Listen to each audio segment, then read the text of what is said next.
Reserve Bar is the online source of premium and luxury spirits, wine and champagne. Visit reservebar.com to create the perfect home bar or have the ideal gift delivered. It's also where you'll find the best in new and hard to find bottles and those celebrity spirits you've been wanting to try. And for me, well, I was a guinea pig for the Reserve Bar sponsorship for our program. I took one for the team and said, yes, I'll go online, place an order and sample their service. And I decided that the only way to experience Reserve Bar fully would be to order a bottle of Veuve Clicquot 2012 Vintage Blanc. Yes, I'll test this service to see if it lives up to its hype, and guess what? It does. But there's a whole lot more than just champagne. Reserve Bar has it all, including spirits, wines, and mixes for cocktails. Also, Reserve Bar offers the Cocktail Lounge, your online source for inspiring new cocktail recipes and the stories behind your favorite brands. And to top it off, Reserve Bar also has all the glassware and mixing tools you need. Visit reservebar.com today and use promo code NODUNKS to save $10 off your purchase of $75 or more on spirits, wine or pre-made cocktails, but only when you use our special offer at reservebar.com with code NODUNKS. That's reservebar.com and code NODUNKS. This offer expires December 31, 2021.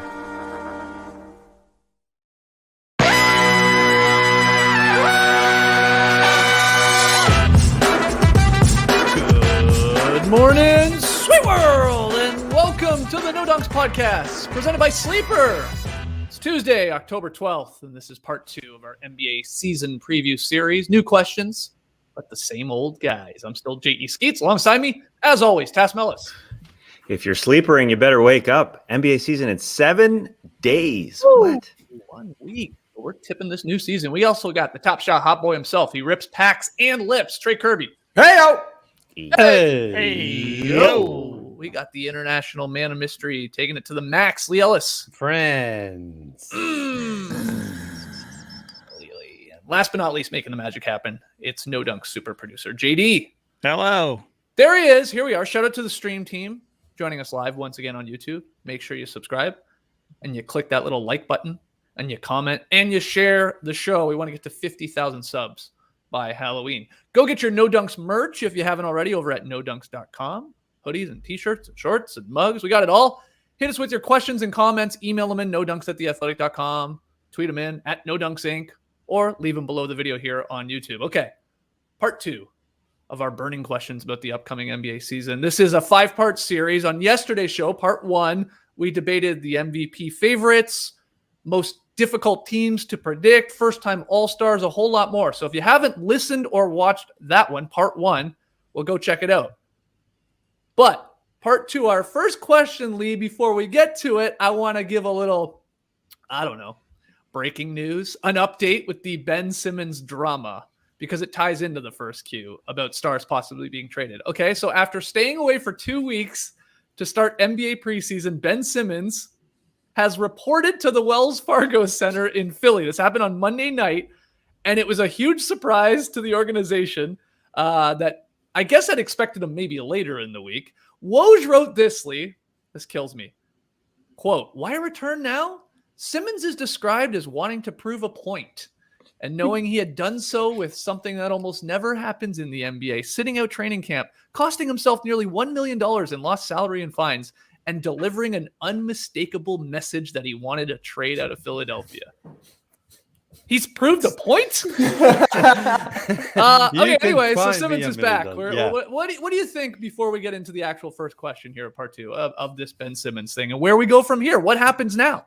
Well, that's a great question. I don't think anyone really knows exactly what's going to happen. Is he going to do a Jimmy Butler and come back and kind of be a malcontent and almost force the organization to trade him? I don't think he's got that sort of clout, to be honest, because what he's really upset about is he feels, I believe, that he got thrown under the bus after that Game 7 loss to the Atlanta Hawks. Now, in some ways he did, because the coach, Doc Rivers and Joel Embiid, certainly alluded to him not dunking in that crucial possession that could have tied it up with about 4 minutes to go, or at least shooting the ball. Now, that's that sort of unwritten rule that no one should break. You know, you never sort of throw your teammates under the bus, certainly after an emotional loss like that. But I think that's where this whole comes from with Ben Simmons. But really, that sort of frustration with him is more a culmination of the fact that in 4 seasons, he hasn't really improved his game. He's still a good player, a very good player, all NBA player, second in defensive player of the year last year. But in terms of his offensive game, the shooting and the scoring has not improved. And so you can understand why there's some frustration there. He wasn't even shooting the ball at all. I think he took, 7 shots or something in fourth quarters of that series. So, he doesn't have that sort of equity, if you ask me, that he can actually now sort of say, listen, the organization has done the wrong thing by me. He hasn't really done what is expected of a star player. So there's plenty of blame to go around. Everyone's got to take a little bit of it here. But I think Ben Simmons, if he wants to prove a point, go out there and show that you've actually worked on your game this summer. We've all seen those videos. Joel Embiid's seen those videos of him working out there where he hasn't missed a shot and he's going up against defenders as big as me and he's playing at half speed, but every shot he's put up, he's made. So I think they actually are a terrible thing. I think Ben Simmons is getting terrible advice from his inner circle. I would have put up 0 videos, and I know he didn't put them up, his trainer did, but I would have said, don't put those up. I want to show people that I'm actually working on it, because if he goes out and plays, and I expect he will play now, he will suit up for the Sixers come regular season time anyway, the proof will be in the pudding as far as whether or not he has actually improved his game. Mm-hmm. And that is, can he shoot confidently from anywhere? Any shot that he can go to that is a confident shot that he can make will be an improvement, because he hasn't shown that in 4 seasons so far. So this is a crazy situation. I think Daryl Morey has played this perfectly by saying, I've got all the leverage here. You can sit out if you want. It's going to cost you money. I don't think teams are looking at the Sixers and Ben Simmons and saying right now, we're going to give up our top tier talent to acquire him. As great a player as he is, right, he brings an enormous amount of baggage with him right now. I think he's more getting your second tier, and Tass alluded to it yesterday, the Malcolm Brogdon, perhaps a TJ Warren, and then some sort of protected pick down the line is probably the best offer the Sixers have got right now. And I think Daryl Morey's like, well, I'm not taking that. I think he's worth more, but until he gets out on the court and shows how good he is and shows that he can kind of improve his game and put all that nonsense from last season behind him, I think the Sixers are just going to have to sort of wait until that trade value increases somewhat. The proof is going to be in the banana pudding. There it is. You might get a trade for a malcontent Brogdon, maybe, but that's about it. I think Simmons he's lost money and he wants to get it back, really. And it is unprecedented in that you talked about Jimmy Butler. Anthony Davis did the same thing. James Harden did the same thing. They requested trades, but they came back. Fans didn't know to boo or cheer. And Ben Simmons is going to do the same thing. He's going to come back. He's going to play. The weird thing to me is that Woj reported he came back before they played the Brooklyn Nets. Like, he was at Wells Fargo Arena before the game, and then there was no report. Like, we don't know what happened afterwards. Is he still there? Is he still at the front door waiting? Like, what is the scenario? Either he's going to play because he wants to play, he's going to be part of the team, or he's still going to demand a trade. And if he's at the door, I agree with Leigh. I think he's going to play. He's going to do what Jimmy Butler did what Anthony Davis did, and do what James Harden did last year. And he's going to get traded, whether it's a week or 2 or 3 into the season. The difference is he's got an incredible contract. So I think there will be a package that comes back for him that's decent enough. Anthony Davis had a decent package that came back to New Orleans. They overpaid probably a little bit. It was a championship, but whatever. Jimmy Butler, a fine package at the time, and the Jimmy Harden one didn't work out. But I do think Ben Simmons, with his incredible contract, they're still going to get something. Well, you said with those guys, fans didn't know whether they were going to boo or cheer their star player. I'll tell you what Philly fans are going to do. They've already started doing it. He's not even there. Keith Pompey reporting that fans in the nosebleed section last night were chanting, basically, fuck Ben Simmons, late in that game. If he plays, I'm not still convinced he actually plays for the Sixers here. I mean, he's there, he's coming back, but this could just be, to get paid to report to camp. And then they work out a deal where it's like, okay, well, I'm around here, but I'm not going to still suit up for you. Who knows? We'll see. But they're going to boo him, Trey. For sure. They're going to boo him. Philly fans, man. Yeah. If he really wants to prove a point, he should shoot a 3-pointer on the very first possession that he plays. Because right now his proving a point was like when I got super angry and walked to Shake Shack. And then you guys all beat me to Shake Shack and I had to walk in being double angry, looking like a stupid idiot. Because you're right, Skeets. At this point, he's coming back because nobody wants to lose $1 million for sitting at home and moving across country for no reason. Right. So he's coming back to get back in the good graces, get back into the payroll, and we'll see what kind of stomach Ben Simmons has for controversy now that he's back in Philadelphia. He obviously didn't have the stomach to hold out for the entirety of training camp, the entirety of the preseason until he was traded, which is what they pitched at the beginning. So now that he's back with his teammates, we'll see if he has the stomach to go through getting booed like crazy, to getting heckled anytime he is shown on the Jumbotron, anytime he walks in the arena, because that's exactly what's going to happen. So I don't know. I imagine he'll play just because why would you come back if you're not going to play? I don't know. It's the controversy isn't going to go away just because you finally showed up and somebody had to text Elton Brand that you were standing outside the arena like Eric Andre trying to break in. Somebody let me in here. Crazy stuff. But you wouldn't expect anything less. I mean, it's shocking to me that we never got to do an emergency podcast for a Ben Simmons trade over the summer. Now maybe it'll come, I don't know, November, December. Same thing as Harden, same thing as Jimmy Butler. Just took a little bit. Yeah, we'll see here. Again, I don't think anybody really, truly knows. And you're just guessing at this point whether he plays and how he plays and when he's traded and to which team he's traded. Now, Tass, on yesterday's show, you talked up the idea of that Malcolm Brogdon sort of Pacers deal. You like that, Tass. Warren could be involved. I've seen other reports that the Sixers, of course, are interested in like a Karis LeVert. If he was included. He's nice. I'd want him too. A Malcolm Brogdon, Karis LeVert, and like a pick. That's pretty good if you're, I think, Daryl Morey and the Sixers. Like, I don't know. I think that's maybe even going a little too far, maybe if you're the Pacers. That's a lot of talent there. But anyway, there's also the Kings with the Buddy Hield and maybe like a Halliburton or something like that and a Bagley. The Blazers, CJ McCollum as the core piece there, a Nasir Little picks. There's the Wolves, D'Angelo Russell picks, whatever else it takes. I guess the Cavs a possibility if a Kevin Love is sort of coming back there as the big money in that deal, and then a bunch of picks.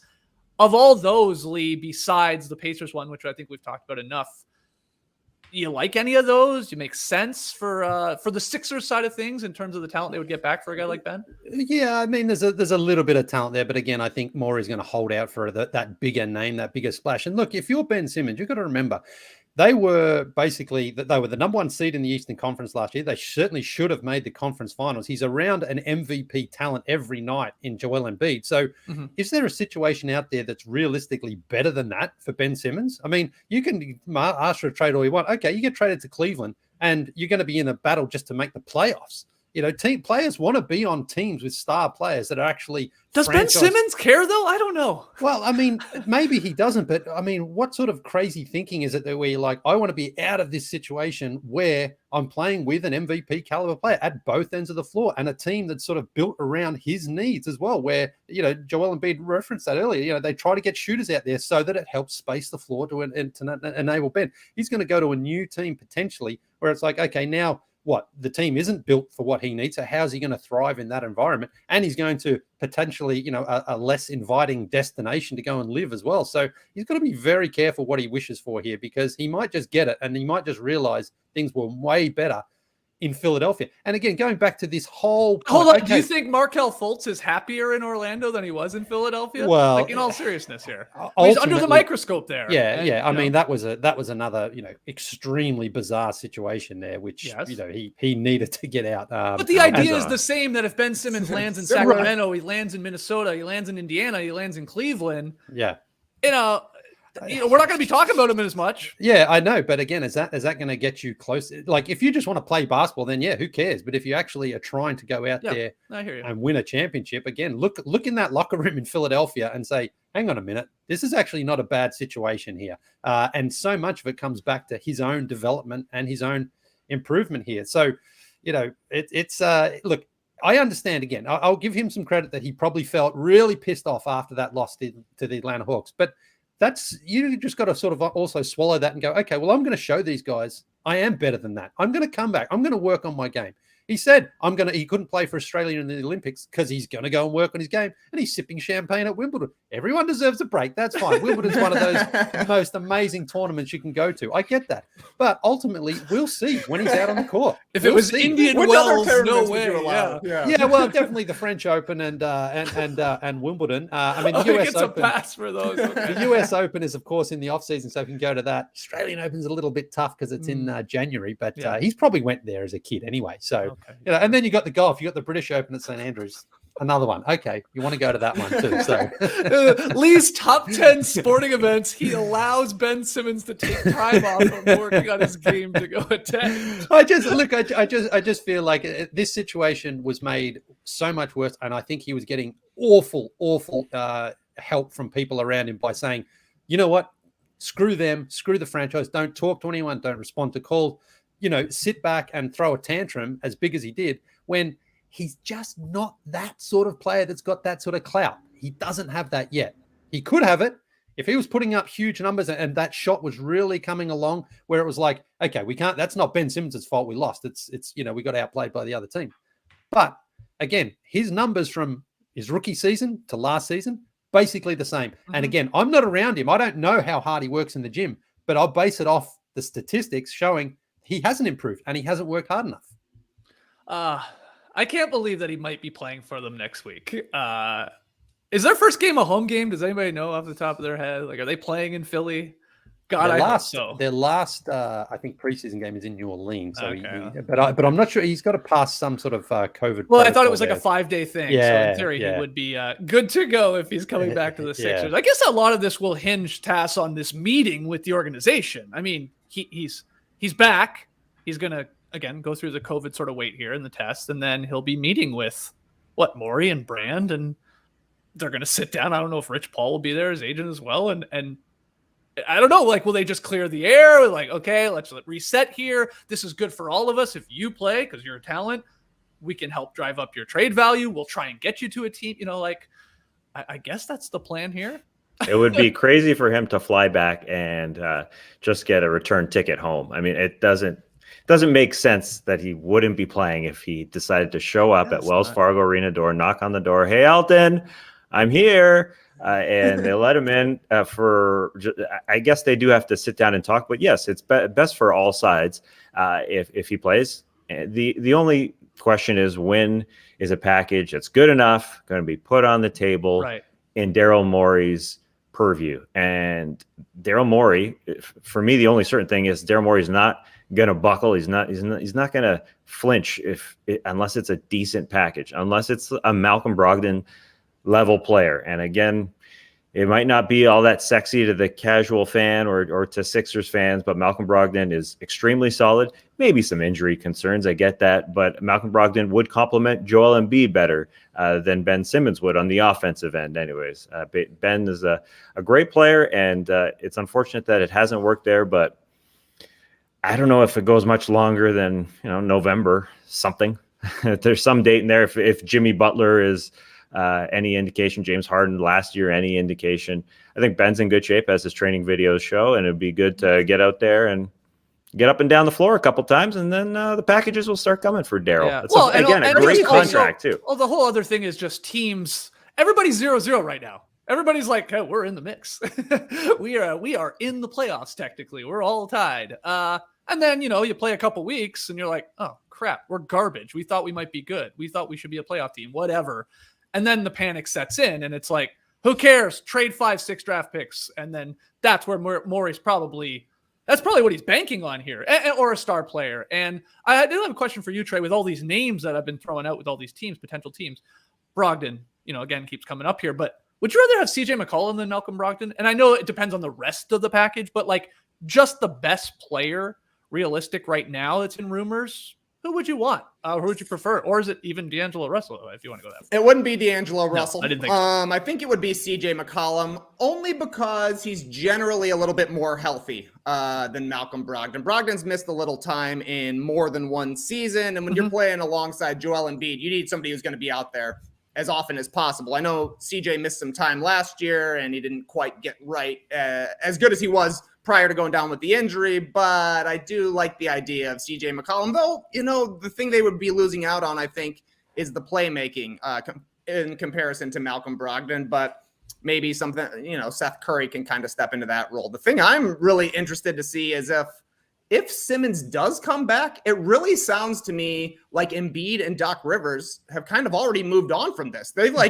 obviously they haven't talked since the end of last season. You've heard Embiid say, we've already been planning for this year. They're already, a few preseason games in, trying to figure out how they're going to play without their number 2 guy. So now they are going to have to, on the fly, figure out how to reintegrate Ben Simmons, and obviously a sticky kind of player who you need to sort of tailor your team around, which they've been doing for the past few seasons. So maybe they fall into it a little bit easier. But if you're going into the year expecting to not have that ball dominant presence, and then suddenly he shows up and you're already like, I don't know how we fit. That's going to be very tough for Doc and Joel to figure out. And then maybe, they spend a month figuring that out. Then they got to swap for everybody as well. So they've got a lot of things to figure out in a lot of different facets of the basketball team building strategies right here. So I don't know. It's a big thing to be put on your plate 1 week before the season starts. Yeah, the most hilarious outcome from this, I think you're right, you sort of said it there, Trey, would be Ben Simmons showing up, playing in the first game, and doing nothing but shooting 3-pointers. Like, what's the record for most 3-pointers attempted in a game? Is it like JR? Does he have it? 22 for sure. Yeah. Beat that. Break that, Ben. Like even if he goes over 23, that would be hilarious. Like, all right, he's just out there. Every time he gets the ball, he just shoots a 3. Even if he just bricks it. All right, trade me. Come on, Maury. Tries to take control back of this situation, this staring contest between at least his camp and the Sixers organization. Well said. Okay, well let's get to the first question. He'll probably be traded an hour after we post this show. You just watch. The question is, besides Ben Simmons, Leigh, which star player is most likely to be traded this coming season? Where are you going? Well, I hope it's Damian Lillard, because as much as I admire his loyalty and commitment to the Blazers, I think there is a thing as being too loyal. And he's 30 years old, and I think there's 2 paths he can kind of go down from here. He can kind of do long-time guys like Reggie Miller and John Stockton, loyal to the franchise no matter what. Difference there, they actually made it to the finals and came pretty close to winning a championship. The Blazers haven't been that close. He could go the other route like a couple of other Hall of Famers. KG realized after 12 years, I've got to get out of Minnesota. He was 30. Charles Barkley, after 8 seasons in Philly, said, I've got to go to a better situation or a different situation. He was 28. And Allen Iverson did the same thing after 10 seasons there. Now, look, there's no guarantee that if Damian Lillard asks for a trade and goes to a situation, a different team, that he is going to be closer to a championship. But I will guarantee, if he stays in Portland under Neil O'Shea, he's not going to be any closer than he's been over these last couple of years. I mean, if you look at that Blazers roster, they do sort of keep moving the periphery pieces. Tass mentioned yesterday, Larry Nance coming into the team. Not a bad little pickup on the surface, but he's automatically probably their 4th best player on that team. They're just not getting closer to a championship. And I think what Lillard really has to look at is someone like KD and LeBron, 2 legit Hall of Fame guys who both left the situation. Now, they're slightly different, of course, because they were free agents, but it sort of felt to the fans the same as if asking for a trade, because they just didn't re-sign there. And I think Lillard has shown he's been an MVP candidate. He's carried that team as far as he can right now. After 10 seasons in Portland, I think it's fair. I don't think anyone realistically would sort of hold it against Lillard for him saying, you know what, I think it's probably not going to happen here. I want to go to a different situation. I think the only factor really holding him back from asking publicly for a trade is the fact that he has said the whole time, I want to be a Blazer for life. And he's kind of beefed with Russell Westbrook and Paul George, sort of saying these guys are always switching teams, running from the grind. I think that probably is something, that little pride there, that Lillard's like, I don't want to actually turn into one of those guys. But you know what? Joel Embiid also referenced this in his one of his press conferences earlier. He said, listen, if the Warriors call up and say, we'll give you Steph and Clay for Embiid, boom, I'm out the door. Of course I would. The Sixers would do that deal. Now, we know that's not going to happen. But in theory, if the Blazers get an offer that they think is going to improve the team and it costs them Lillard, they'll do it. And I think Lillard needs to also take that approach where he's like, I've given everything for this franchise. I've been loyal. I've done all my part.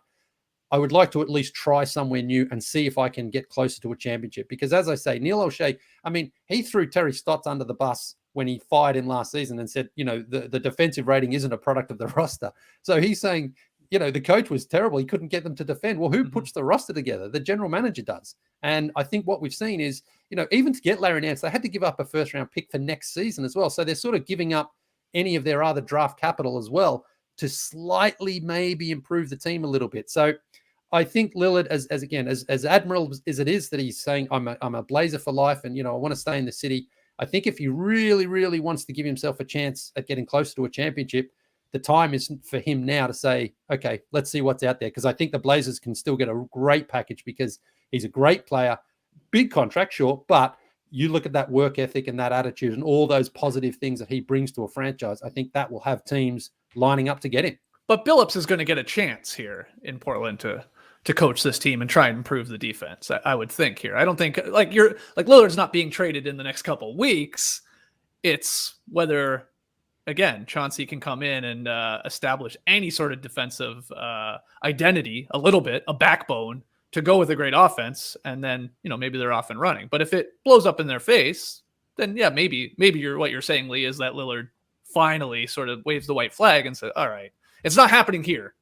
That's what I think. Yeah, I just think no matter, even if Chauncey comes in and has a really strong impact on that team, where are they at best in the Western Conference? About where they were last season. I mean, come on, they have made conference finals. I know some things broke their way and stuff like that. Yeah. Once that's true. But they're not like, just scraping to get into the playoffs or anything. They're a good team. I get that, but I just think, again, he could be in that situation where he's 33 or 34, and he's like, you know what, now's the time to go, and then you're just at the sort of on the down slope of your career. Yeah. So all right, okay. I'd like to see him with just another situation to see if it would change. Tass, you agree with Leigh with Lillard, or you got somebody else in mind?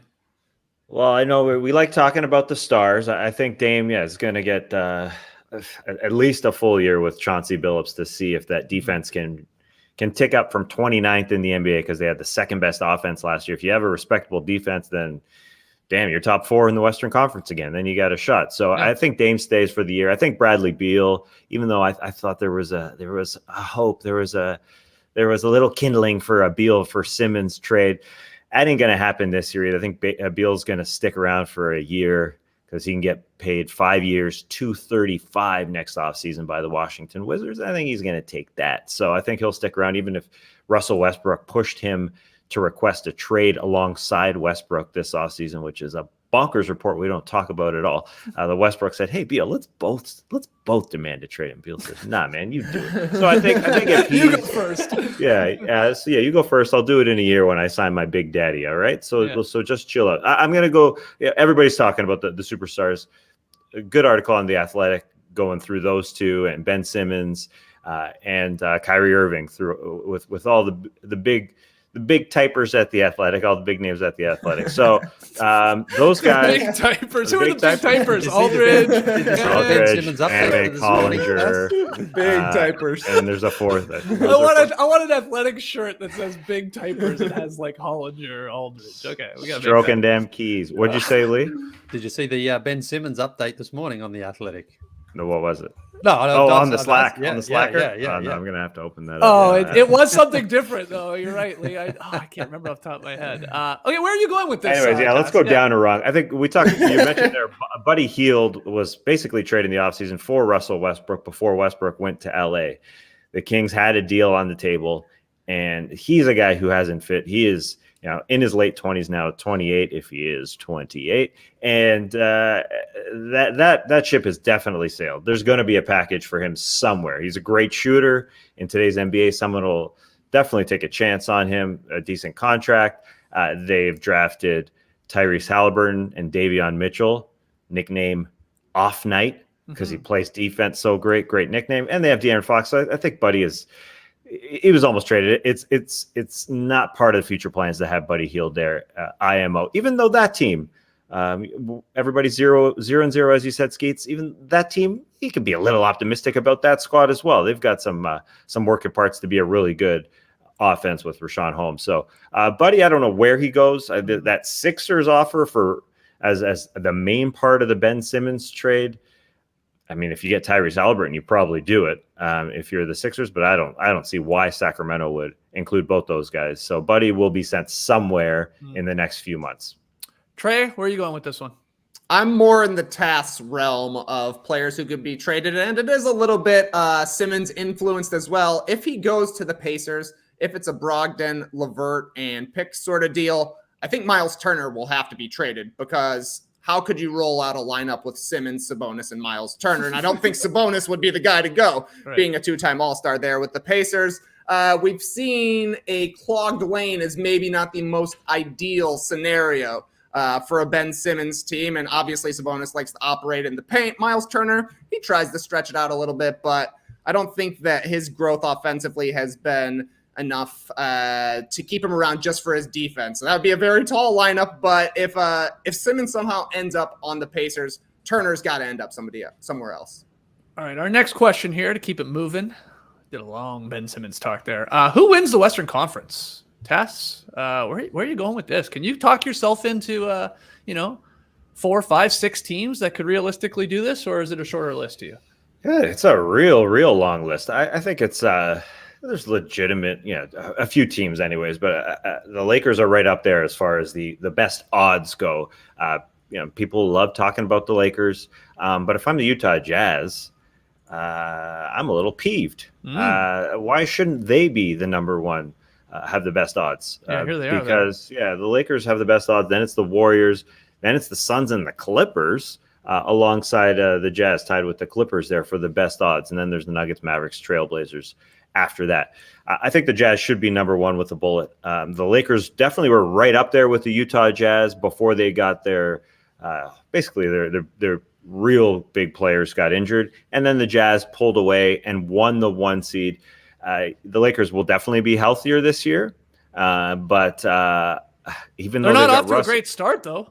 No. and Russell Westbrook never gets off to great starts. The last couple seasons with Washington, turned it on in the second half. With Houston the year before that, turned it on in the second half. So there was a stream teamer yesterday that wanted to talk about Russell Westbrook's turnover ratio in the preseason. Yeah. Not going to do that. However, I think it'll bleed. I think it'll bleed into the regular season. I think Russ will start poorly. And even though that team is healthier, LeBron and AD definitely benefited from a long offseason, and they've got a workhorse in Russell Westbrook to get them to the postseason. Healthy. Is their defense going to be solid? Losing KCP and Alex Caruso could be a factor. You've got Horton Tucker just got injured as well. Yep. He's going to have surgery. So the Jazz know who they are. The Lakers do not. And I think if you look at that Jazz team, Trey talked about Rudy Gay being added to that team. If you look at those odds, you'd think they must have lost a player. They were the number 1 seed last year, and now they're dropped to the 5th best odds, but they did not. Their bench is stronger.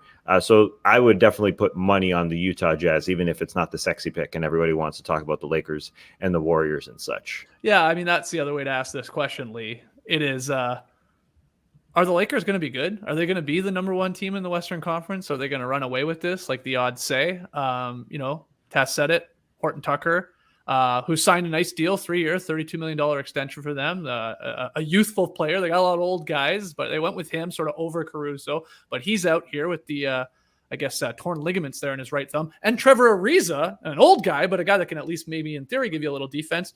He's going to be out for a couple of months with surgery on his ankle. Are you a believer in this big three with the Lakers of LeBron, AD, and then Westbrook, and then again a bunch of minimum deals with your Nunn and Monk and Bazemore and Melo and stuff like that? What do you think about this team?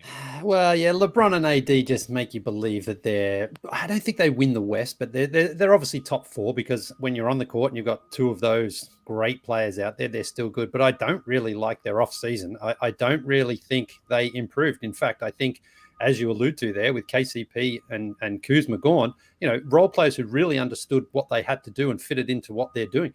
Trevor Ariza being out is a blessing in disguise. He was absolutely awful for the Heat in the playoffs last year. They're not going to miss him. He's washed. He's past it. And he's been a great player throughout his career, but he's no longer that player. He can't give you anything defensively. Maybe he can knock in a 3. Anyway, move on. They get Dwight. They get Rondo.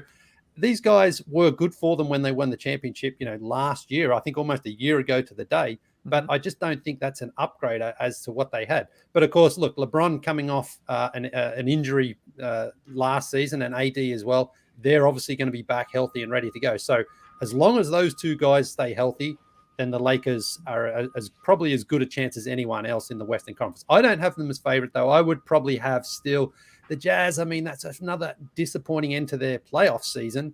But that regular season team is very deep, very well coached, great defense, well balanced. They shoot the threes. So I can see the Jazz just racking up enough wins to win the Western Conference. The interesting thing will be if But Jamal hold on, Murray... these are two different things. Winning the Western Conference in terms of standings of the regular season, and then winning the Western Conference in terms of the playoffs. Well, and I believe these odds are for the playoffs. It's not just to have the best record in the West. Oh, okay. Well, I actually interpreted it as just winning the sort of regular season number one seed. That's the way I looked at it. I mean, so Western Conference, yeah. I mean, the Warriors conference winner. The Warriors seem pretty high to me as well there. And I would say, like I say, I think the Jazz are probably my favorite. And then the Nuggets showed that even without Jamal Murray, even though they got swept in that second round by Phoenix, they were still a pretty good team there. And if he can come back at some point and give them some punch, I think that's great for them. And of course, the Phoenix Suns, I mean, there's no reason for me to believe they can't be pretty close to what they were last season. Chris Paul came back with a big contract. You expect Booker and Ayton to improve. DeAndre Ayton hasn't signed, I believe, his big deal there yet. Not yet. Some haggling going on there. But otherwise, I think what we saw, they've got a good mix of experience and the young players there. Campaign's coming back. He was very good for them off the bench. So my pick is the Jazz. But again, if LeBron and Anthony Davis are healthy come playoff time, that may not have doesn't really matter, as we've seen from LeBron in the past, once he can turn it on. But he's 37 this year, so at some point he has to slow down, doesn't he? Surely. Last season he did. I mean, he went down with an injury for the first time in a long time, right? I mean, though, his production when he's actually out on the court, like you figure it, he has to. I mean, it's crazy. I mean, but then Ronaldo's over in Man United and he scored 5 goals in his first 5 games. He's 36, so maybe these guys will just play forever. Who knows? Yeah, it'll be fascinating to see if the Lakers get off to a slow start, Trey. If the sky is falling immediately with Lakers fans, or at least just the NBA media, and like, like we've seen this before when they thought they were doing it with Nash and Kobe and Dwight, and like, here we go again. But maybe not. Maybe people won't panic because LeBron gets that pass and he deserves it, I believe, at this point of his career. Like, okay, we don't really care if we're 10-2 to start the season. Talk to me when we get to the playoffs. But what do you think about winning the Western Conference? Are you high on a lot of teams, like the possibility of winning 50 games? Like, is it 6-7 teams that could do it if they break right? It seems to be a flatter Western Conference. There could be several 50-win teams, but I think 3 teams have a chance of advancing to the NBA Finals. I think it's the Jazz, the Suns, and the Lakers. Just a quick follow-up. Yesterday, I said that I thought Rudy Gobert and Rudy Gay would be the first Rudy-Rudy combo in NBA history. Neil Buono, Buono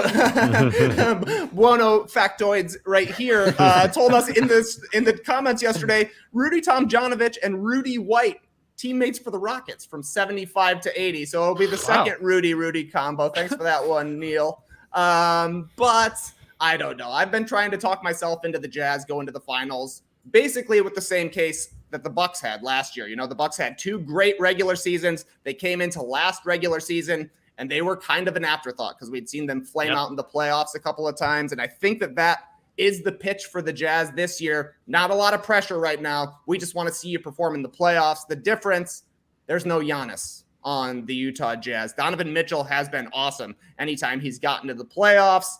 But I don't think he's on Giannis's level. No offense to Donovan Mitchell and Jazz fans. For me, I'm going to go with the Lakers. I'm not super enthused about it, but it's basically a bet on Anthony Davis being bubble Anthony Davis when he was the second best player in the league during those playoffs. And his willingness to play small ball 5 was a difference. And, he was just a basically impossible matchup for anybody else that would try and guard him. When the Lakers acquired Westbrook, it was kind of a given that AD had fallen into line of saying, I'm going to have to play a lot of 5 this year for us to be at our best, to give that space for LeBron and Westbrook to be living in the lane. I do think that it is not a coincidence that the Bucks and the Lakers, our last 2 champions, are 2 teams that were dominant inside. And I think that they can be that sort of team again this year. The Lakers can, just with Westbrook and LeBron and AD getting to the lane, finishing at the rim, playing in transition. And I think it'll probably be a slow start. Westbrook's teams take a little bit of time to adjust to him. LeBron, we know, is not going to be panicked going into the playoffs as a 4 seed, but I think the Lakers will want to be top 4 or better seed this year compared to last season when they had to go through the play-in tournament and then an injury went down and next thing you know, they were losing to the Suns. For me, it's the Lakers, but not an enthused Lakers pick here, more of a default Lakers pick. They seem to have the most talent and they do have LeBron, and when all other things are equal, I'm going to side with LeBron most of the time. Yeah, I would sort of agree with that. I mean, if everybody remains healthy, I feel very confident that the Lakers, Suns, and Jazz are like three of the better teams in the Western Conference. That again is outside of like Chris Paul going down with a bad injury, or a LeBron, or a Donovan Mitchell, like at the end of last year for the Jazz or something like that. Like those are going to be really, really good regular season teams, I would think, even if it takes the Lakers a little bit of time to figure it out. The other teams that I think could be flirting with 50 wins, like the Mavericks. I mean, Porzingis is a huge question mark with them. The Nuggets is an injury that is actually happening right now with Jamal Murray and when he returns and how he looks. And can Michael Porter Jr. go next level? The Warriors, of course, you got the whole Klay Thompson question. When does he come back? How does he look? The Clippers, Kawhi Leonard, he probably isn't going to play at all. They're still a decent team. I mean, is Paul George going to do like are we going to be like, I have a feeling like within the first 3 or 4 weeks, Leigh, we're going to have Paul George at the MVP table. I got this like my gut says for a little short window, we'll be like, wow, Clippers are right there. This is all Paul George. He's doing this again like he did in Indiana. I think it's in play. And then the Blazers, as we've talked about, you got Damian Lillard. You're going to have an awesome offense. It's just like Curry and the Warriors. It's like, can they get that defense cranked up a little bit? But I could see them flirting with 50 wins as well. Not all of these 8 teams that I just listed at once, but easily it could break right for all 8 of those teams. And then I think I'm still high on the Grizzlies even being in the mix there when it comes to the playoffs. So yeah, I don't feel great about like the Lakers. I'm with you, Trey, as like see you in the finals. They'll be taking on the Nets or the Bucks when are we back on the normal schedule? In June, June. Yeah. I don't feel great about that. So yeah, the Clippers are a good one. They're in a good position right now. Again, they're kind of being overlooked a little bit, I think, because of the Kawhi injury. But remember, they knocked the Jazz out after Kawhi went down, and they played the Suns really well. If it wasn't for a couple of free throws there, things could have been different. I think Paul George was incredible. I think Ty Lue is a fantastic coach for that team as well. So yeah, I think the Clippers could almost be a bit of a surprise to some teams for some people this season and finish certainly pretty close to that 50 wins, even if Kawhi doesn't play. We will see. All right, let's take our first break. We got lots more questions here still on part 2 of our NBA season preview, but we got to pay the bills. Hey, Skeets, I got to ask you a quick question here. Sure. We went on vacation together to Turks and Caicos a few weeks ago. We did. Would you say my body was the tightest, most ripped you've seen it since we've known each other? 100%. Thanks. 100%. I don't even need to think about it.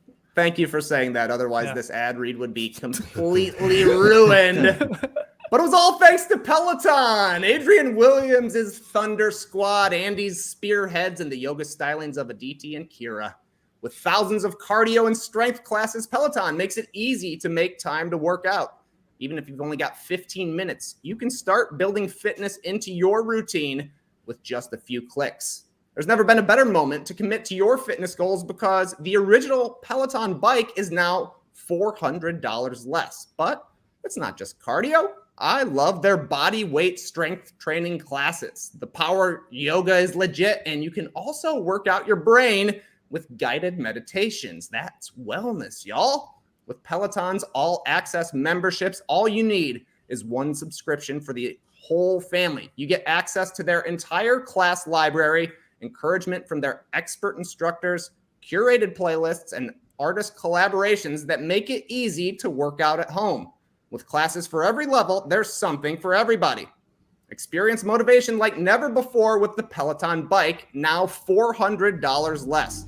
Go to onepeloton.com to learn more. That's ONEPELOTON.com. As we settle into the fall season, life is picking up again, thankfully, and we know that these days staying comfortable is at the top of everybody's list. When you lace up a pair of Allbirds wool runners, you're going to see that Allbirds, they've redefined what it means to be comfortable all day long. You guys know, I've talked about this before on the podcast, I'm always looking for what I like to call an outdoor slipper. Okay, people have their indoor slippers, but I'm not a fan of shuffling outside in your indoor slipper to take out the garbage or to grab something off the lawn or to run down to the corner store or something like that. That's weird because then you're bringing your indoor slipper back indoors. It's been outside. It's dirty. So I like one that just chills on the front porch. That's why these bad boys are perfect as an outdoor slipper, at least in my world. I'm always in and out of the house, Leigh, and I want to be able to slip these on easily, and I want them to be comfortable. So when I go down to the corner store, I'm not killing my toes, not killing my dogs. So I'm thankful for my Allbirds wool runners. Yeah, man. And man's got to protect his dogs. I mean, I'm messing them up because I'm in and out, and I got to put some rocks down by the side of my house because when it rains, it gets really muddy where the garbage is. So it's great that these are machine washable. They're easy to wear and they're easy to clean. They're breathable. They're comfortable. They're perfect for all day wear. And, I don't know, you tell me, they look pretty good too.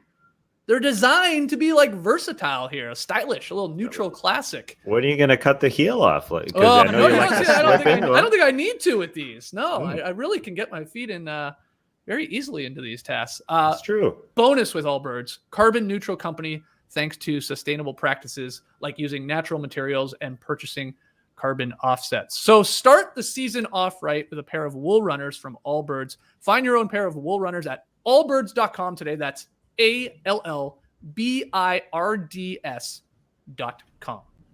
Okay, back to our questions in part 2 of our season preview series. All week long here. Next one, it is another awards question. Tass, you get us started.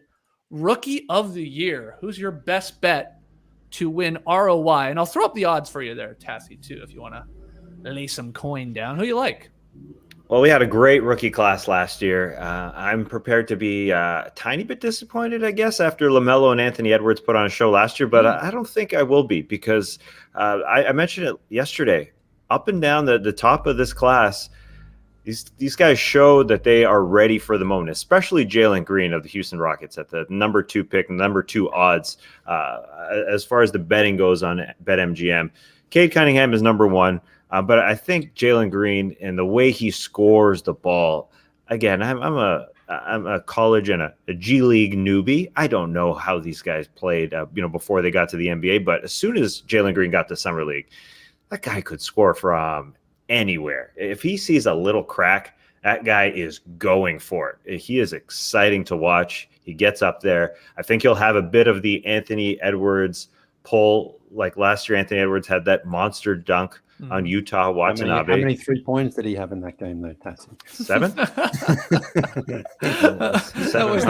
was the whole Nate Duncan. Got me. He's 1 for 7, 0 for 7. Something like that, yeah. Come on, Nate.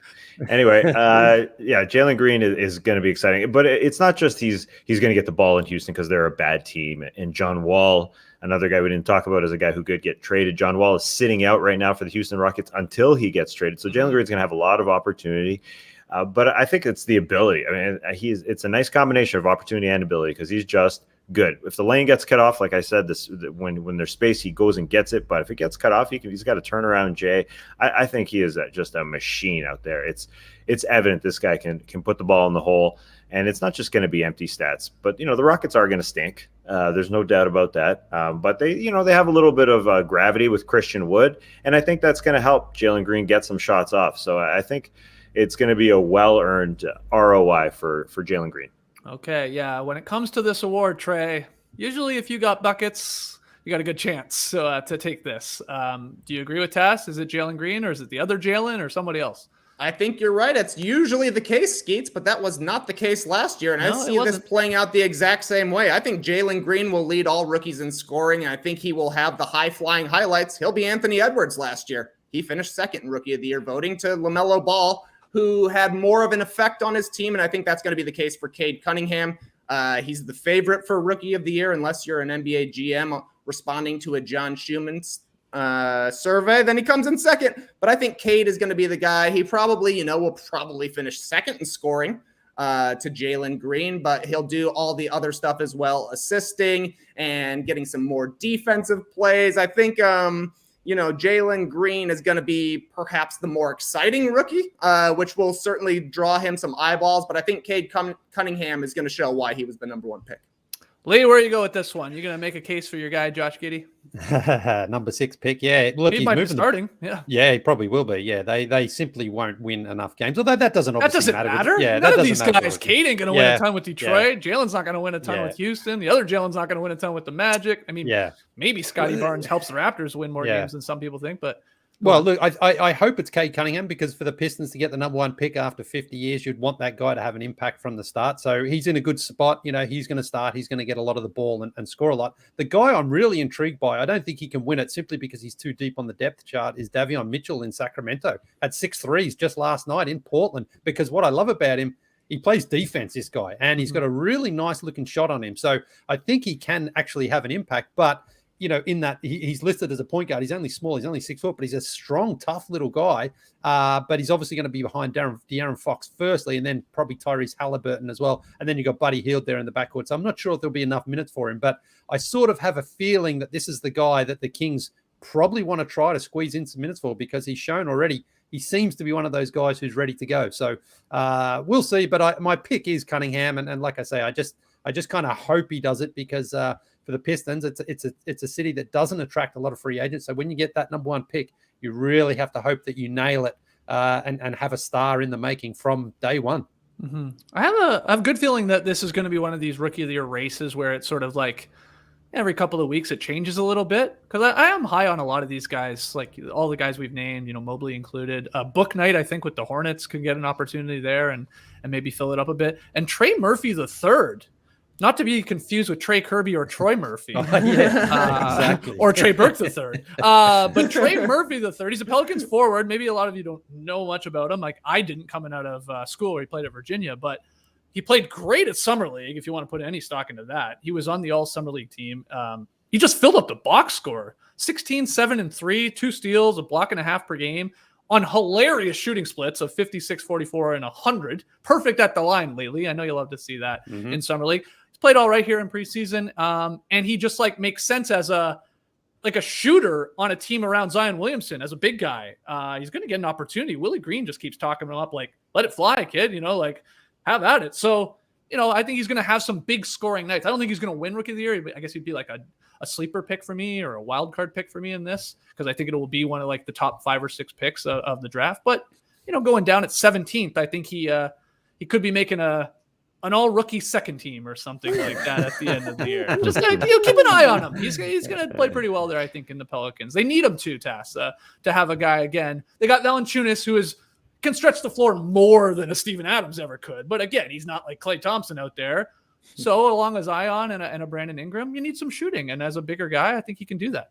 How many all-rookie teams are you going to pick at the end of the season? Oh, I hadn't thought about that. You did, 10 all-NBA teams last year? So yeah. 50 players. You want me to do 5 all-rookie teams? Yeah, I think we can do that. Yeah, we'll do that at the end of the season. We gotta nice. Get creative and fill some blocks. Some of the games start to matter less and less. Okay, let's hear from everybody out there with that one, of course. Rookie of the Year. Who do you like taking it and why? Let us know in the stream team right now. Let us know in the YouTube comments or tweet at us at NoDunksInc. Okay, our next one. This always gets us in trouble. Most overrated team or player, if you want to, heading into the season. Trey, who's overrated in your mind? Well, I got to pop these odds up again real quick here, Skeets, because the Clippers being tied for the 4th best odds in the Western Conference is much too high for me. I know you guys are talking them up as a potential 50-win team.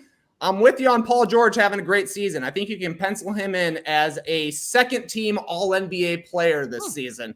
He's going to be great. There's no doubt about that. He was awesome in the playoffs last year, obviously carrying the Clippers once Kawhi Leonard went down, but unfortunately Kawhi is still down for this season. It's not likely that he comes back because he got injured late in the playoffs last year, and it's Kawhi Leonard in the first place, so he's going to be very careful with his health. And that leaves the Clippers as a very, very shallow team, especially coming into the season with Serge Ibaka already banged up. So they're missing 2 of their top 7. Then you're reaching for guys like hopefully Eric Bledsoe produces, and hopefully Justice Winslow is able to actually put together a little bit of an NBA career here. And Luke Kennard, he struggled for the most part of the regular season last year, had some moments in the playoffs for sure. Now that Clippers need him to be a huge part of their team, small ball works in the playoffs. They could definitely be a big-time playoff upset team, I think. And that's even if Kawhi Leonard doesn't come back. But you can't just play 7 guys for the entirety of a regular season and hope to have a guy carry the entire time. I just think it's going to be too big of a lift for Paul George. All right, Leigh, let's go to you next. Who's an overrated team or player? Well, again, based off those odds, seeing the Warriors there as the second best team in the West seems just a little high, a little premature for me. Now, look, Steph was fantastic last year. He led the league in scoring, was an MVP candidate, of course. And Draymond, I expect to be better again. And Clay coming back is obviously huge for them. But I'm just not quite sure I would have them that high in the West right now. I think they're a little bit closer because remember last year they only made the play-in tournament as such against the Lakers there. And I just don't think they can quite elevate themselves to that level yet. And maybe I'll be proved wrong because Clay's missed effectively 2 seasons, and as a shooter, he's going to be, all he has to do is go back to what he was doing was just shooting. He's maybe, one of the greatest we've ever seen. So I think he certainly improves that team's offense. But I just sort of want to see them out on the court first before I could be convinced that they're as good as, based on those odds, the second best team in the West. I think they're probably closer to, 4 or 5 and maybe better, but wouldn't have them at number 2 right now. But I also think that in years gone by, we haven't had maybe quite so many teams who really could, if things break right, finish top of the West. We just, just talking about it then, the Lakers are the favorite. And then you got the teams like the Jazz and the Nuggets and those sorts of teams and the Suns that could all really finish the top. So I think it's good that it's pretty open there in the Western Conference. And so perhaps the Warriors could sneak up there, but I wouldn't have them that high today. I'll piggyback off your pick there, the Warriors, to pick a player that's a little overrated heading into the season. And I'll set this up by letting everybody know that we shared after yesterday's show on Twitter. I think we did it in our YouTube sort of community channel too. Our MVP picks, because that was the number one question that we tackled on yesterday's part 1 show. We had guys taking Jokic. Tass said, why couldn't he run it back? And I'm saying Embiid, and we got other star players, of course. And so we got a bunch of responses from people that are like, hey, what about so-and-so? What about so-and-so? Classic. That's fine. What about Giannis doing it? What about Lillard? What about all Curry? And we're like, okay, yeah. And then there was one saying, and this is my pick for overrated player right now, what about Jordan Poole? Now, I know this person is probably kidding, but man, have you guys seen how much Jordan Poole love is going around right now from Warriors Nation? And he's killing it. And apparently his confidence is sky high, just like everybody else's with this kid. He's averaging 25 points per game, I think, here in these 3 preseason games. He's really lighting it up.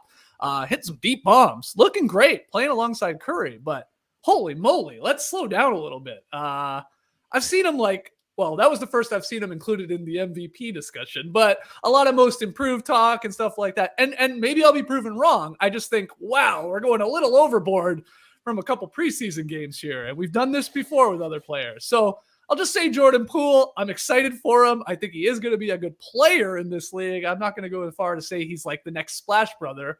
Though, I was thinking about this, Trey. Got the Splash Brothers in Curry and Clay when he comes back. This guy's name's Poole. That's great. And that's pretty good. Like a Cannonball Crew or something like that. If he's suddenly like this third Splash Brother, there's something there. But I'll just jokingly say Jordan Poole because I couldn't believe how many things I've read about him or have heard about him, Tass. People are all in on Jordan Poole. But my overrated team, just slip it in, I talked about it yesterday. I think the Hawks are just, people are going a little overboard on penciling the Hawks in there for the 3rd seed in the Eastern Conference. That's just my opinion. I'd have them a little bit lower. Tass, what say you, though?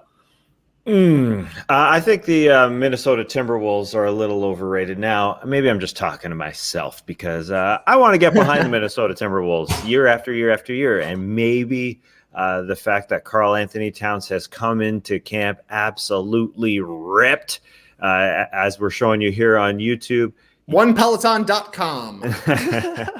This was Trey Is he Kirby. wearing a pair of Allbirds Woolrunners? It looks tough, man. Yeah, he looks great. He looks great. And all the things he went through last year personally, I want to get behind him. I want to see Anthony Edwards grow. Everything that they had going on in the front office with Gerson Rosas being fired this offseason. It's just a team that I kind of want to get behind. But even though I love all the Jays that they have on their team, you got a Jaden, you got a Jared, you got a Jake, you go down the roster. There's so many J-men on that team. I don't think those J-men are going to be enough support for Kat and Anthony Edwards and D'Angelo Russell. I hope they will, because if you look at what they did last year when Karl Anthony Towns and D'Angelo Russell were healthy, 24 games, 13-11. It's surprising. That's a surprising number for the Minnesota Timberwolves. But it's just hard to get a little too high for them because, as we've said with the Western Conference, it's kind of like last year.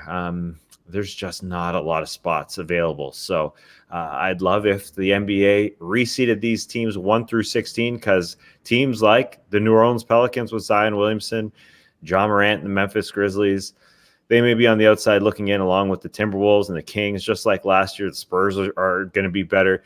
So it's just going to be tough to get in, because we're talking about teams like, Trey mentioned the Clippers. They're going to be solid. They may not be a 50-win team, but it'd be hard to keep them out of the playoffs. So there's no room. There's no room for a team like the Minnesota Timberwolves. It doesn't feel like, but I hope at some point Karl Anthony Towns lives up to what GMs around the league said about him. I think it was 2 years running in that GM survey years ago, that he was the guy that you'd want to build around amongst all NBA players. They selected him as the number one guy, in year 2 and year 3 of his career.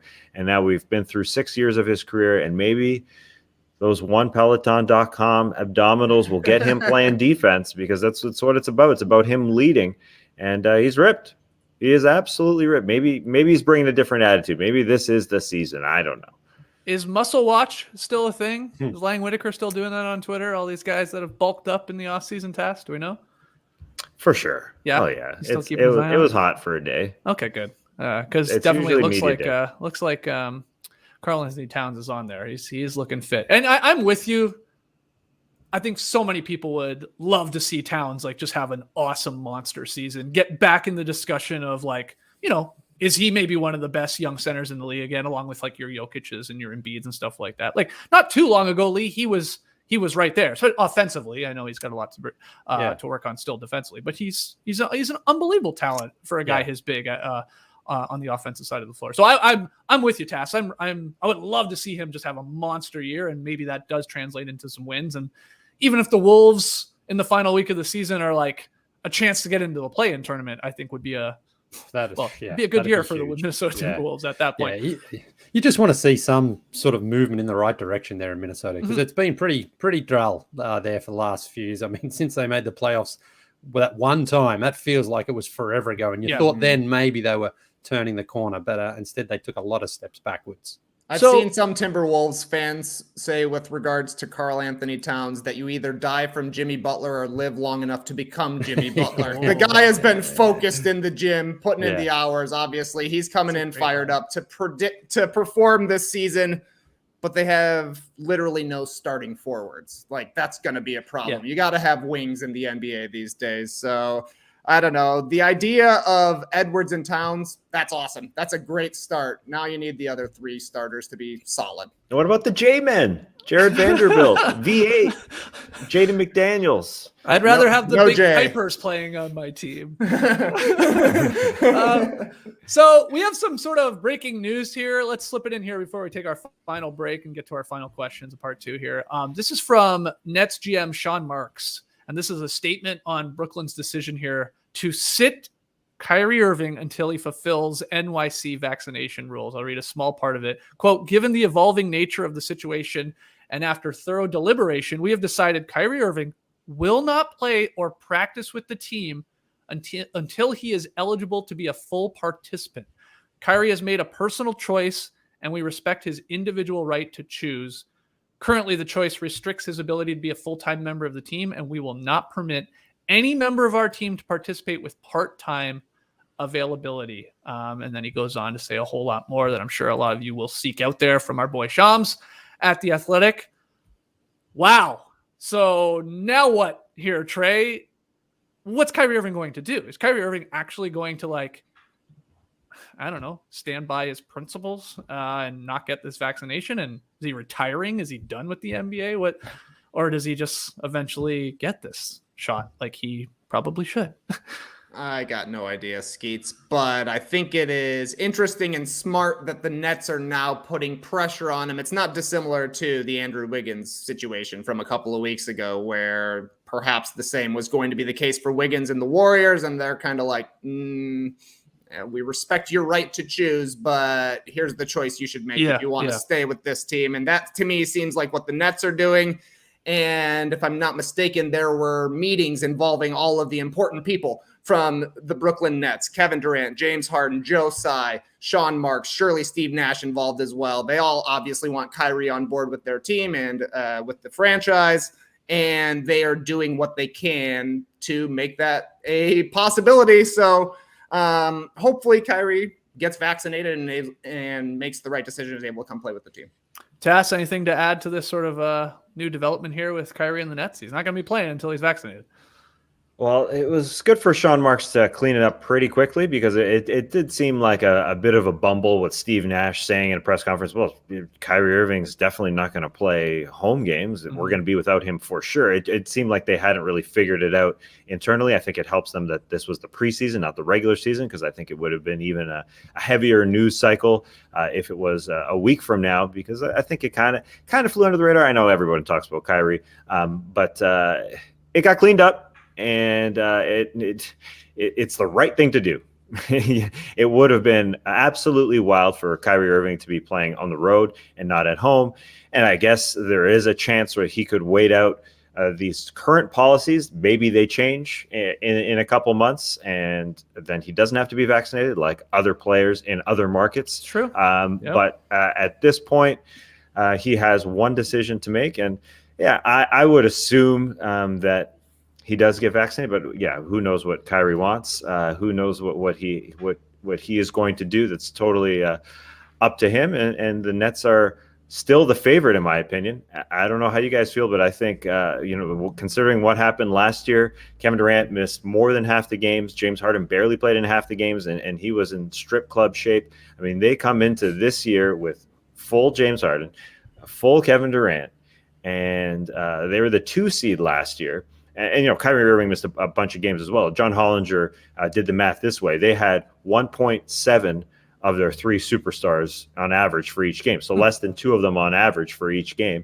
And, now they may have 2, even if Kyrie doesn't play. I think, considering they're the 2 seed last year, I think they're still the favorites to win the 1 seed. But it would help if they had Kyrie Irving back.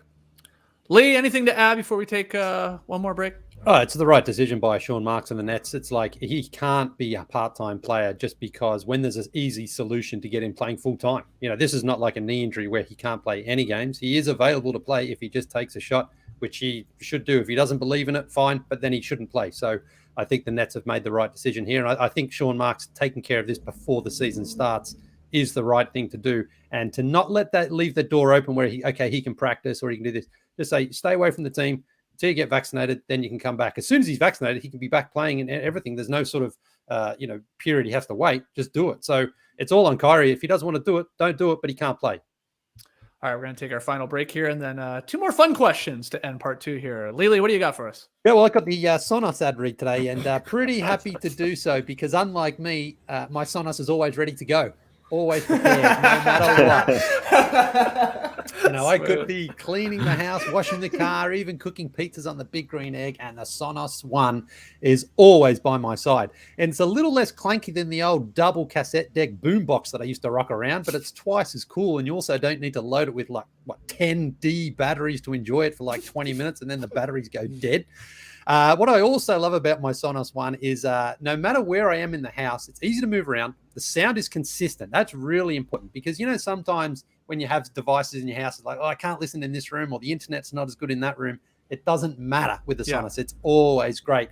And as I mentioned with the 8D batteries, the battery life on this is seemingly unending. Now, it's not. I mean, you do have to recharge it, but I never have to during the day when I'm listening. I always just throw it on the recharger at night, and it's good to go the next day. Because sometimes I have it on for over 10 hours a day. I'm moving around. I'm cleaning the house. I'm all over the place, and I just take it with me. And I also love the fact that I can listen to current music, like someone like Dua Lipa. I can listen to her, or I can connect to radio stations from anywhere in the world, like Melbourne's own Rock 105 Triple M, what I grew up on.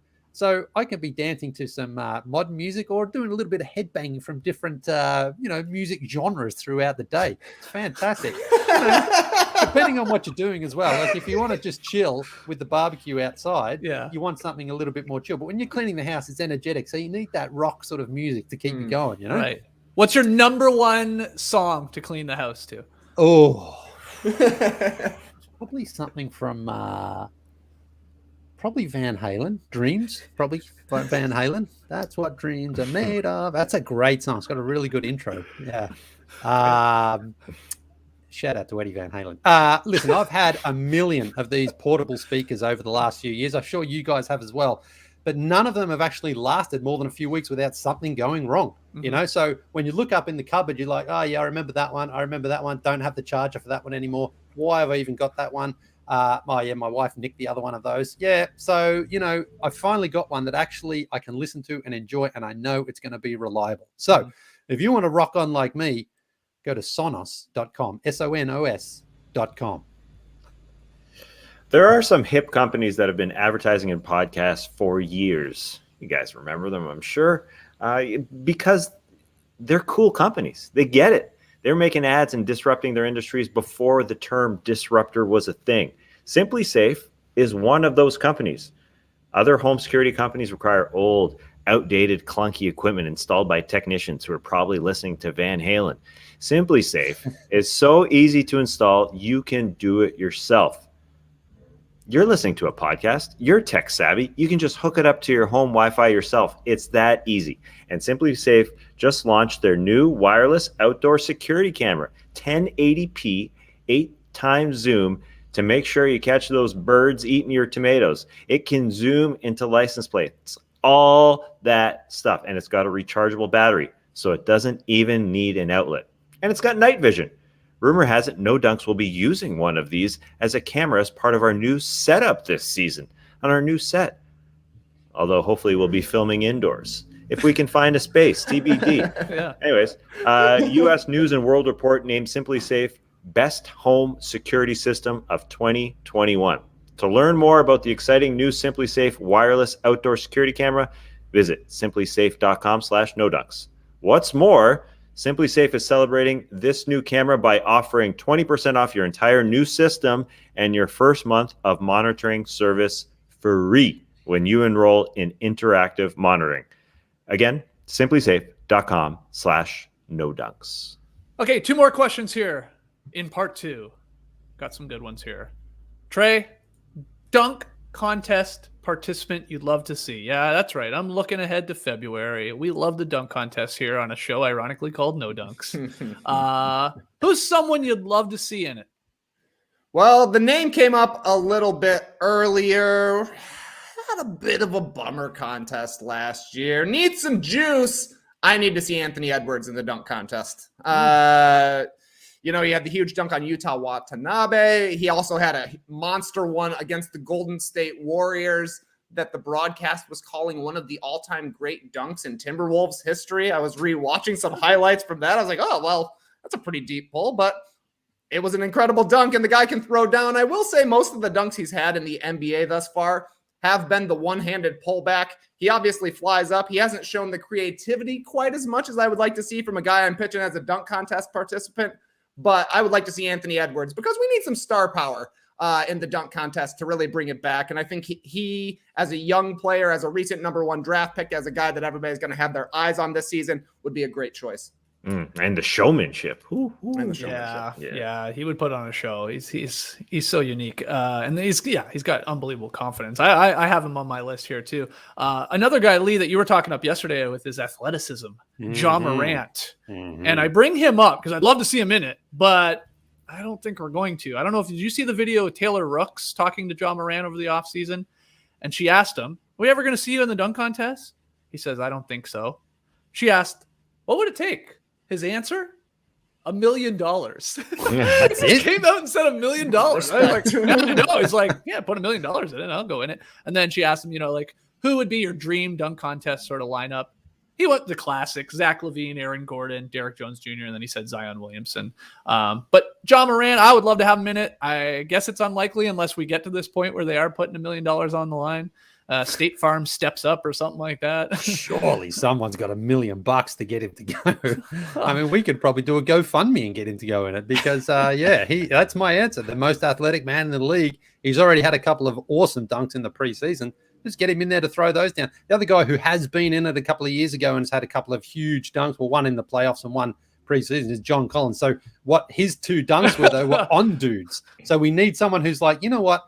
I'm happy to be the guy that John Collins dunks over in the dunk contest. Get Jared Allen or something. Yeah, exactly. Because John Collins might have already had dunk of the year in the preseason. Does that count? I don't think it does it? But he smashed it over Jared Allen there. And that's I think what the dunk contest does need to evolve to, because guys we know are great dunkers just struggle without that sort of defender there, because sometimes having that body there makes them just sort of go harder, maybe just try to throw it down with a bit more ferocity. So I think that's what we need, because so you want some broken wrists and but look.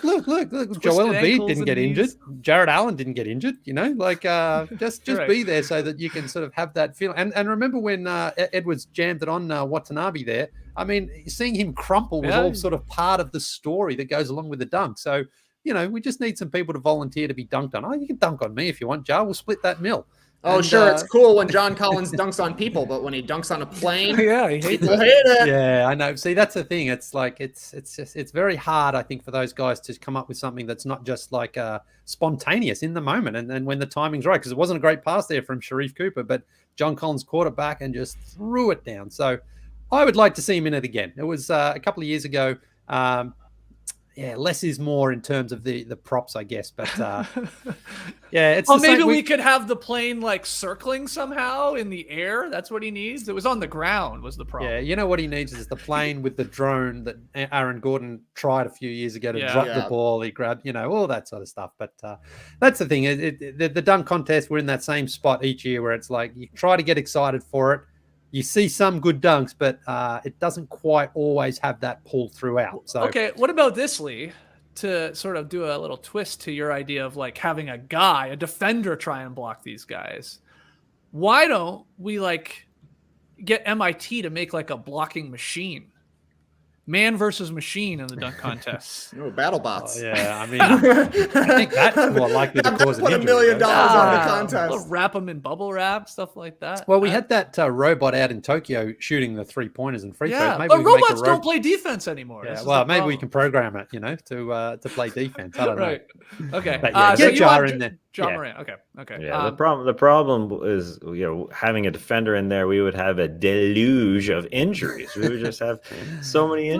I don't know if you time it right, and just say like sort of turn your back like that, and I don't know. I mean, it's just those dunks, like that John Collins dunk. Like I say, I mean that was like the most amazing moment from the preseason. So you don't think we'll see a better dunk this year in the maybe not? Season? Yeah, maybe not. You might be right. It was huge. Yeah. Were you SRO for that dunk? I don't do preseason SRO. I'm only a regular season / playoff man. I like how you threw that in there in case the Hawks were listening. It's like I will also go to the playoff games. Chas, do you have anyone you want to see in a dunk contest? Max Strus. Oh, I'm thinking Max Strus works for the Hawks where Leigh gets his tickets. Max Strus for the Miami Heat. I want to see him in the dunk contest. No, I don't. Zion Williamson, the most athletic player in the league. How about that? I know you may think that he may not perform at the dunk contest, but he'll figure out a way. We never got LeBron in a dunk contest. Zion will be fantastic. I think he'll figure out a way to put on a show. And it's hard to appreciate his athleticism, as Leigh said yesterday. Even though the GMs voted Zion the most athletic player in the NBA, Leigh took John Morant because it's easier to see with a smaller guy, and it's always harder with the big guys, as we saw with John Collins in the slam dunk contest. But Zion is that athletic that he will overcome that issue. Zion is looking big. Well, he's not healthy either, is he? Like, he's not. He's going to be out for a little bit. Yeah. That's true. He somehow just got bigger looking. Like the guy's just continuing to bulk up or just get larger. Okay, Zion. It'd be amazing. I'm just like, I'm skeptical now at this point. They don't do it in their first couple of years. It's like, why now would they suddenly do it in their third and fourth? I'm talking about Ja and Zion too, but I'm with you. Those would be great. Let's hear from everybody out there. Tweet at us at No Dunks Inc. Let us know in the YouTube comments. Let us know here in the stream team too, if anybody's got a great pick. Oh, okay. This is a good idea. Robin Lopez dunking on mascots could be its own competition. Maybe just skyhooks over mascots. We can watch that. All right. Final one here before we wrap this up. which team is going to finish with the worst record? Let's make some predictions. Who is going to be the worst team in the league? Trey, where are you going? According to BetMGM, the bottom 4 teams in the league are the Magic, the Thunder, the Pistons, and the Rockets. And those, to me, seems like they will be the bottom 4 teams in the league. If I were picking, I would say the Pistons will be better than the Rockets. I don't know if that's a hot take there, but all time for the worst record, officially, I'm going with the Orlando Magic because I've been following along on Twitter. And it seems to me that the big story for the Magic this year is a potential Mo Bamba renaissance. Yes. And I don't like the idea of Mo Bamba being the best player on the Orlando Magic. I would say Jalen Suggs, we were talking earlier, Rookie of the Year picks, looked like a pretty solid bet. I think 75-1, he's plus 750. Maybe that's actually 7.5-1. Anyways, math. But I think he'll have a ton of opportunity.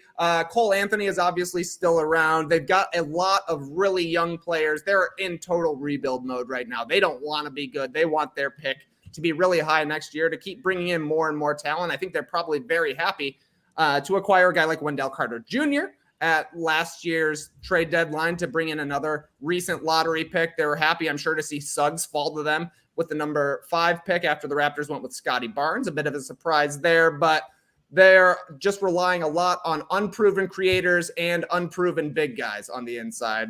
All that adds up to a pretty low win total. I think Orlando, worst team in the league. I've been reading John Hollinger's season previews over on the Athletic Tasks, and I believe the lowest win total I've seen so far is Hollinger giving it to the Thunder. He had them down for 13 wins. That is it. Do you think John maybe got it right here with OKC just leaning into another like complete, sort of, basically the process and just tank away and get another high pick? We just don't call it the process. What do you think? Yeah, I think the debate should be about the second worst team in the league. I think the Thunder for sure will have the worst record in the league. They are going to be horrendous. Some of the guys that were able to get them to a decent win total are gone. They got rid of basically everybody aside from Shai Gilgeous-Alexander, and Lou Dort is there. But besides that, not going to happen. I think they're going to be extremely bad. Yeah, and if we said yesterday, if Shai somehow, along with Lou Dort, buoys them to a decent start, well, they're going to sit down right quick. They have nobody. I think, the second best, second worst team is really the debate, and I think it's the Houston Rockets. I just don't see a lot of their parts working. Talking Jalen's there, Suggs and Orlando. I'm a Jalen guy, Jalen Green guy with the Rockets, but their supporting cast just isn't going to score a lot, and there is going to be a lot on Jalen Green's shoulders to score. And Kevin Porter Jr., he's so up and down. Yeah, I'm at least a little bit optimistic about the Magic's future. I think they're going to be fun. And if we saw Cole Anthony had a dunk where Luka Samanic of the San Antonio Spurs was trailing, and he just quit. And Luka Samanic after that was cut because Greg Popovich said, "You're not going to go after the guy, then you're done, son." So the Orlando Magic, even if they don't win, they just got a guy cut. That's pretty amazing. So yeah, I'm kind of excited because I think there's just a lot of enthusiasm. I know there's talk about the Mo Bamba renaissance because they have about 1 billion centers. I don't know what they're doing there, but yeah, I'm excited to see Cole and Jalen and the Mo and Franz Wagner show there in Orlando. Leigh, do the guys have the right teams at least in the mix here? The Thunder, the Rockets, the Magic, the Pistons, and maybe the Cavs. I don't know where you sort of pencil them in. Where are you going though? Yeah, I like my pizza dough made of 00 flour. I've gone for the 00 teams, OKC and Orlando, to win the worst record in the league. Hold on. Please say that again. Please say the whole thing again. Start from the beginning about the pizza. Yeah, just say it one more time. The pizza dough that I use is 00 flour. Okay, yeah. And so the teams that I picked on my list here to finish with the worst record are the 00 teams, Orlando, Oklahoma. So 00. So, to split those two is very tough. You can make a bad case for both teams. I do actually think Gilgeous-Alexander and Dort, who's been firing away in the preseason, I think those two guys are actually good enough to win more than 13 games and probably get them to closer to sort of 22 to 23. And again, if they tank again, if they sit down those guys, I would ask for a trade. I'd like, come on, man, I want to win. I want to play. I don't want to tank every year. So I think that Gilgeous-Alexander is a very good player, and I think he's got enough in him that they can squeeze out a few more wins than the Orlando Magic. But not great outcomes for both of these teams this season. Just like you squeeze out some yeast from your flour. Yeah, the active dry yeast. It's tough to measure. Tough to get that measurement right all the time. But, quick trivia question, Leigh. Who had the worst record last year? Who had the fewest wins? Detroit? No. Detroit had 20 wins, 20 and 52. This team had 3 less wins. Rockets, no? Rockets, 17 and 55. Magic right there, Thunder right there, Cavs right there, and the Wolves were right there. I mean, we're high on Towns. We're rooting for Minnesota to bounce back, but they could unfortunately be sort of in the mix as always here, especially if he goes down. And then you got Sacramento too. They're always going to be probably just popping their head in or out to the bottom dwellers there. We'll see. Let's hear from you guys with that one though. Worst record in the league. If you had to make a prediction, let us know. Okay, we're back tomorrow. It'll be Wednesday, part 3 of our NBA season preview series. We're going to get into who wins the Eastern Conference. We can debate that. Defensive Player of the Year. And I love this one. Our favorite over-under bets. And make some people some money out there, maybe. Looking at some of these lines going, oh, they're undervalued. Or maybe they're overvalued. So we'll get into that on part 3 of our NBA season preview series. Subscribe to No Dunks on YouTube. Subscribe to No Dunks on Apple and Spotify, wherever you listen to us. If you're on Apple Podcasts, leave us a 5-star rating and review. Helps us out in terms of rankings. Guys, always a blast talking hoops with you. I'm glad we got that breaking Kyrie Irving news in. And I'm looking forward to Ben Simmons being traded within the next 90 minutes or so. So we'll talk about it on tomorrow's show. Until then, Clipper Bros. You heard it here first. Have a great time. Turn up. Love you guys. Awesome. Thanks for joining us. And remember, this message is for Kyrie. Go get the shot. You got to get that shot. Said, go get the shot. Vaccine. Switched it up right to Dolly Parton. Yeah, Stevie Wonder said you could be a part-time lover, but you can't be a part-time player, Kyrie. Embrace the day, people. I don't have another one. You could stay